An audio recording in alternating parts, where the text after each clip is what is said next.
इस 21वीं सदी में ही 24 वर्ष पूर्व में गुरु महाराज के साथ इसी दिसंबर महीने में हम लोग इस नगर में आए थे।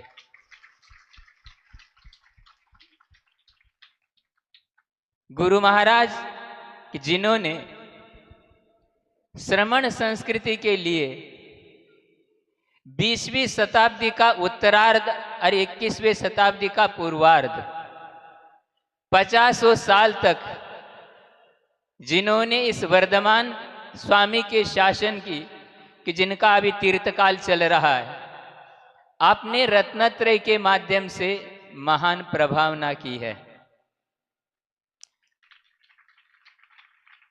3 मित्र थे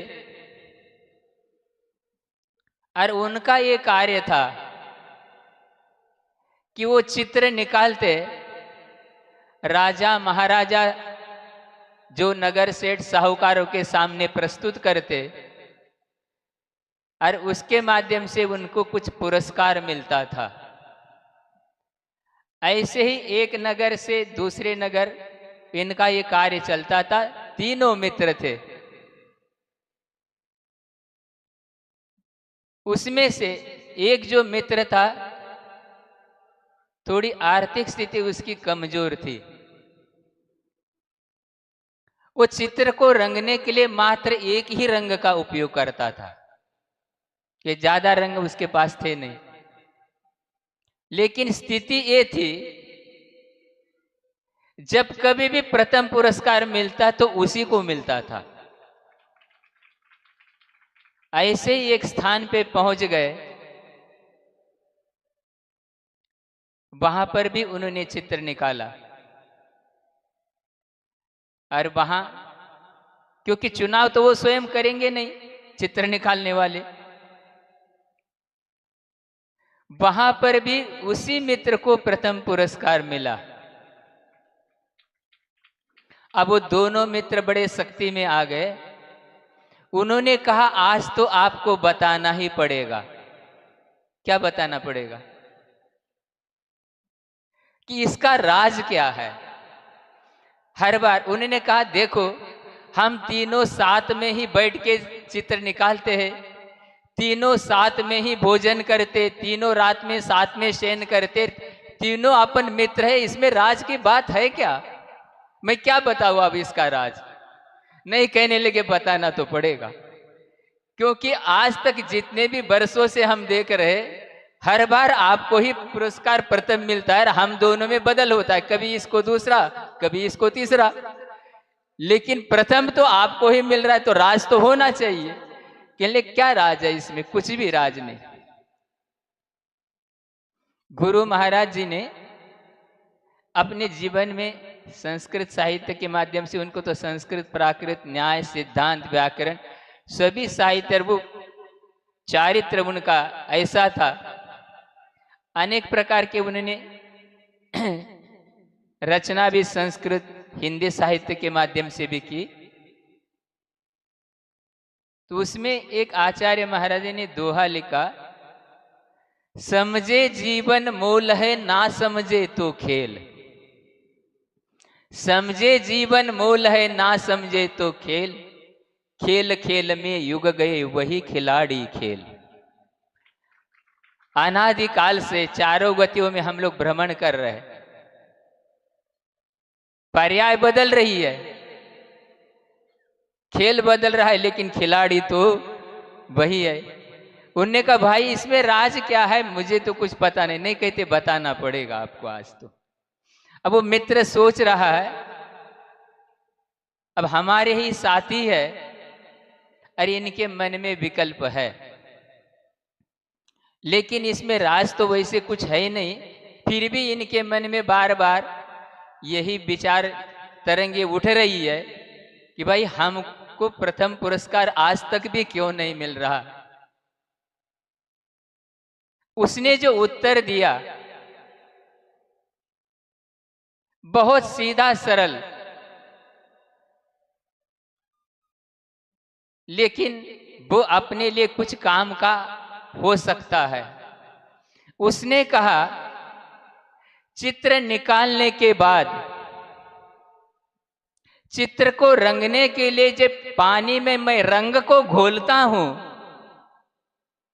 चित्र को रंगने के लिए पानी में मैं जब रंग को घोलता हूं, उस रंग के साथ साथ मैं अपना अंतरंग भी उसमें मिलाता हूं। बस इतना ही इसका राज है।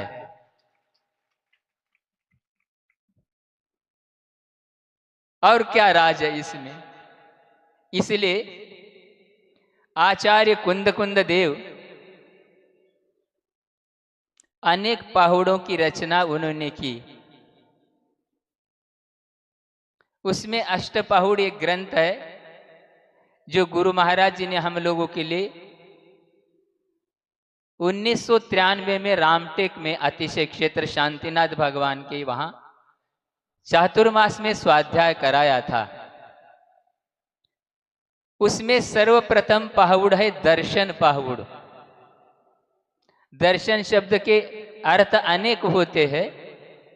यहाँ प्रासंगिक जिन मुद्रा भी है, जिन मत भी है, सम्यक्त्व भी है, सारे अर्थ उसमें दिए हैं। और वो गाथा भी 21वें क्रमांक की ही है। एवं जिनपन्नतम दंसन रैनम धरेह भावेन सारम गुण रैनतय सोवानम पड़म मोखस।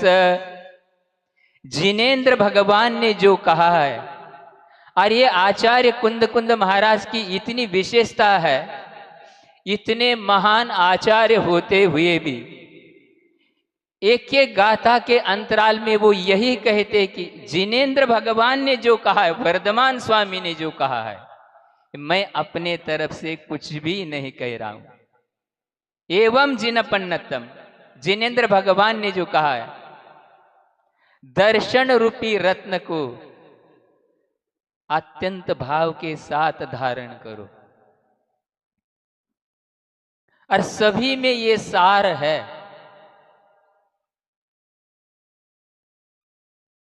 छेड़ाला में तो बाद में आ गया, मोक्ष महल की प्रथम सीढ़ी तो कुंद देव ने उसमें कहा सारम गुण रैनत। सभी गुणों में रत्नत्रय में भी यही सार है। क्यों? सम्यक दर्शन के बिना ज्ञान और चारित्र सम्यक पने को प्राप्त नहीं होते। इसलिए सम्यक दर्शन के बिना ज्ञान और चारित्र का सम्यक, बिना चारित्र के दर्शन और ज्ञान रह सकता है, लेकिन जहां सम्यक चारित्र है, सम्यक दर्शन और सम्यक ज्ञान अवश्य रहेगा। और यही बात आचार्य संबंधभद्र महाराज जी ने रत्नकरण श्रावकाचार में हम लोगों के लिए सम्यक दर्शन के अधिकार में बताई। और वह भी कार्य का 21वें क्रमांक की ही है।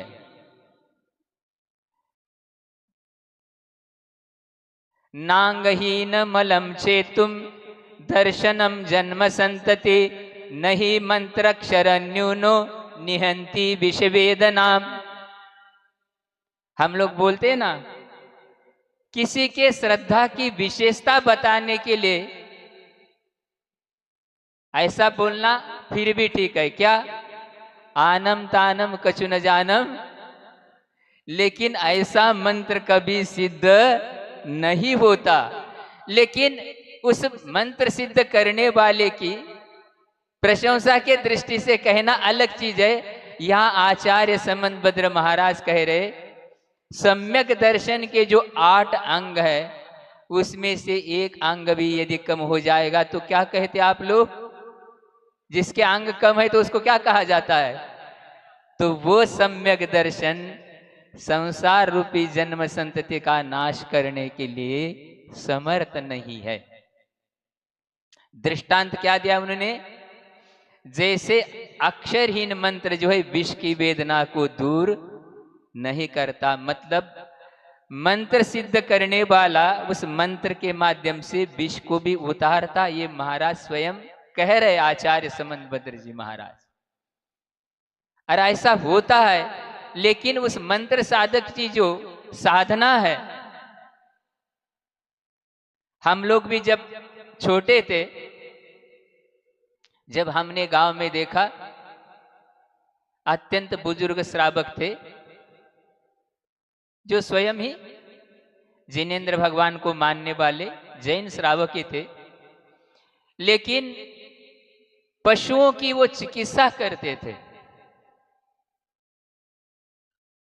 और जो भी जड़ी बूटी आदि के माध्यम से, और उनकी यही विशेषता थी कि किसी के पास से भी वो एक पाई भी नहीं लेते थे। औषधि उपचार के बदले में कभी भी उन्होंने किसी से कोई भी याचना करना तो बहुत दूर, स्वयं भी दे रहा है तो भी कभी वो स्वीकार नहीं करते थे। और जिस पशु को, गाय बैल आदि को जब सर्प ने काटा है, उसको भी उतारने की क्षमता उनके पास थी। ऐसा कई बार उन्होंने प्रयोग किया है। और पशु को लेके आने वाले की, उस समय तो ऐसी यातायात की व्यवस्था भी नहीं थी जैसे आज। पहले पशु पैदल हाके जाते थे, 40-50 वर्ष पूर्व की बात की है। लेकिन वह कदाचित कोई व्यक्ति नहीं आया, उसके लिए जो आया है भोजन साथ में नहीं लाया तो अपने तरफ से भोजन भी उसको खिलाते थे। इसलिए आचार्य समंतभद्र महाराज जी ने स्वयं स्तोत्र में भी कहा, वैद्य जो होता है, वैद्य किसी भी प्रकार से उसके उपचार के बदले में अपेक्षा कुछ भी नहीं करता, और उसका रोग दूर हो, यही उसकी भावना होती। और आज भी ऐसे कुछ वैद्य है, लेकिन वर्तमान की स्थिति अलग है। क्या अलग है? दोनों तरफ दिक्कत है, उपचार कराने वाले की तरफ से भी, करने वाले की तरफ से भी। दिक्कत क्या है? मान लो सामान्य से कोई वैद्य या डॉक्टर के पास आप कोई रोगी चला गया और उसने यथावत निरीक्षण करके कहा कि कोई इसको ज्यादा आवश्यकता नहीं, छोटे से में, तो वो मरीज के मन में भी ये विकल्प आता है, ये पता नहीं डॉक्टर को कुछ आता क्या नहीं, इसने पैथोलॉजी कोई टेस्ट नहीं करा है कैसे। मतलब जब तक घंटा 2 घंटा वहां अपने यहाँ न बिठाए 2-4 हजार बिल न करे, जब तक वो रोगी को भी कोई शांति। समस्या ये है, इसलिए उसको कहा आशीर यहा कस्मिक ये वैद्यो। शंभुनाथ भगवान के स्तुति में उन्होंने कहा कि उन्होंने कहा वो वैद्य ऐसे है। कौन? शंभुनाथ, ये ऐसे उपचार करने वाले हैं। इसलिए इसमें राज कुछ नहीं है। तो ये जो बात उन्होंने कहा कि मैं अंतरंग मिलाता हूं, और अंतरंग में ही ये सारी चीजें होती है, क्योंकि जब तक कोई जीव भव्य होते हुए भी असंगीपने को प्राप्त है, हित अहित का विचार करने की उसके पास क्षमता नहीं है, जब उसको सम्यक्त्व की प्राप्ति नहीं हो पाती है। और जहां तक यह कल कुछ लोग कह रहे थे महाराज जी, शायद दिसंबर के अंत में आए थे आचार्य महाराज जी, जनवरी में निकल गए थे, तो उन्होंने कहा 1 साल हो गया मैं आकर के। मतलब ये लोक व्यवहार क्या कहने के लिए साल बदल गया, क्योंकि तिलवारा चातुर्मास के बाद हम लोग कोनी जी में थे 2001 में, वहां कुछ दिन वाचना हुई, वहां से फिर यहाँ से छपारा पंच कल्याण के लिए आचार्य महाराज जाते समय, तो फिर 21 बदल कर 2001 बदल करके 2002 प्रारंभ हो गया। हाँ, हाँ।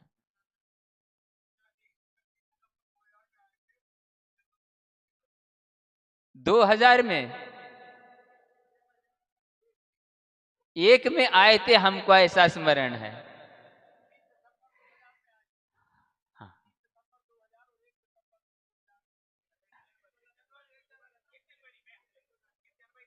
अब जैसा भी हो,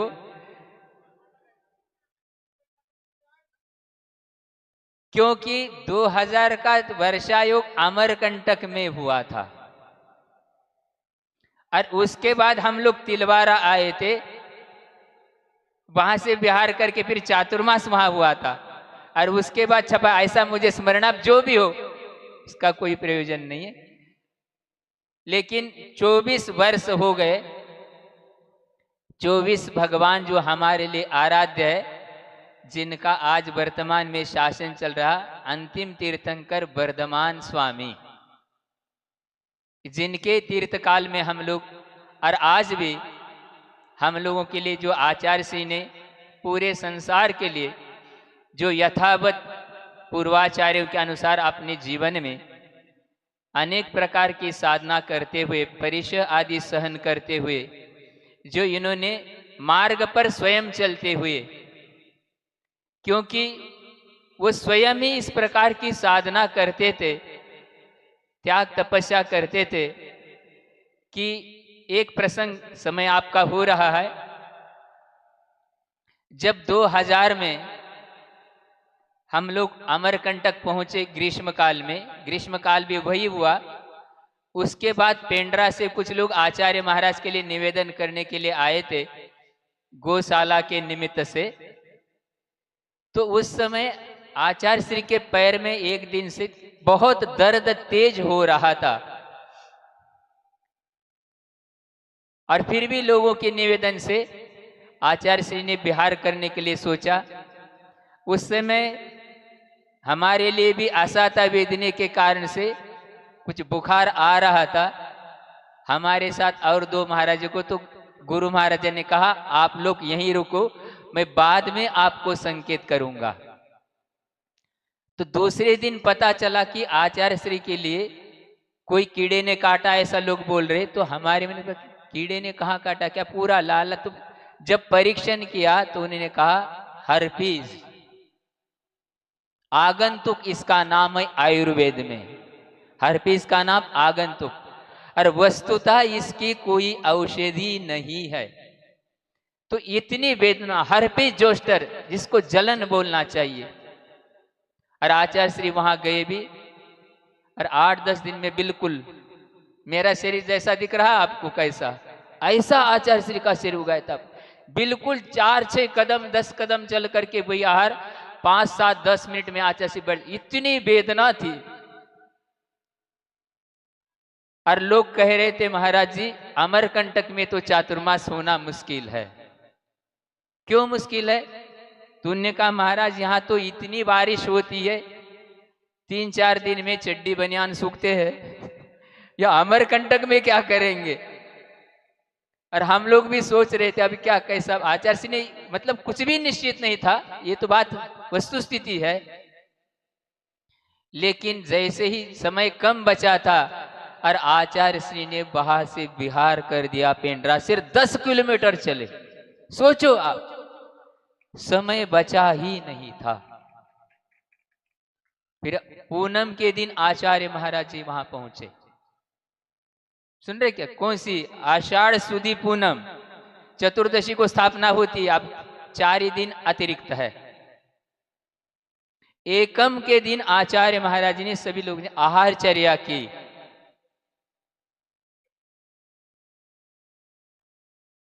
दूज के दिन पारणा कर दिया, और फिर स्थापना की, केशलोच कर दिया। ऐसे पैर रखते नहीं बन रहा। फिर पारणा करके फिर चौथ के दिन फिर स्थापना का उपवास। ये कहलाता है वीर्याचार, पंचाचार। आचार्य पर में सोच लो, ऐसी स्थिति थी उनकी, क्या उनकी साधना, सोचो। और जब रामटेक में तो हम संग में नहीं थे, शायद 2017 की बात होगी या कुछ, उस समय भी आचार्य श्री का स्वास्थ्य एकदम बिल्कुल प्रतिकूल था। और चातुर्मास निष्ठापन का उपवास कोई भी साधु किसी ने ग्रहण नहीं किया। बोले कौन आचार्य श्री को? फिर अंत में कोई बड़े महाराज जी ने निवेदन किया, आचार्य श्री ये उपवास बाद में भी तो किया जा सकता है। तो गुरुदेव ने क्या उत्तर दिया? मैं मेरा संकल्प कर चुका हूं, आप लोग अपनी बात देखो। उनके ऊपर थोपा नहीं, उन्होंने स्वयं चल करके क्रम से सारे शिष्यों ने स्वयं उपवास ग्रहण किया। सोचो आप करो। इसलिए वो चलते ही ऐसे थे, बोलने के लिए तो शिक्षा तो उन्होंने दी ही, स्वाध्याय कराया सब कुछ। इतने परिचय विजय, इंद्रिय विजय, रस परित्याग, ये सब आप लोग जीवन में देखा ही। ऐसे महान गुरु को स्मरण करते हुए दूसरा दोहा, खेल सके तो खेल लो, खेल सके तो खेल लो एक अनोखा खेल, आप खिलाड़ी आप ही बनो खिलौना खेल। बोलो महावीर भगवान की। बोधि समाधि परिणाम शुद्धि, स्वात्मोपलब्धि शिव सौख्य सिद्धि, चिंतामणिम चिंतित वस्तुदाने त्वामंदमानस्य ममास्तु।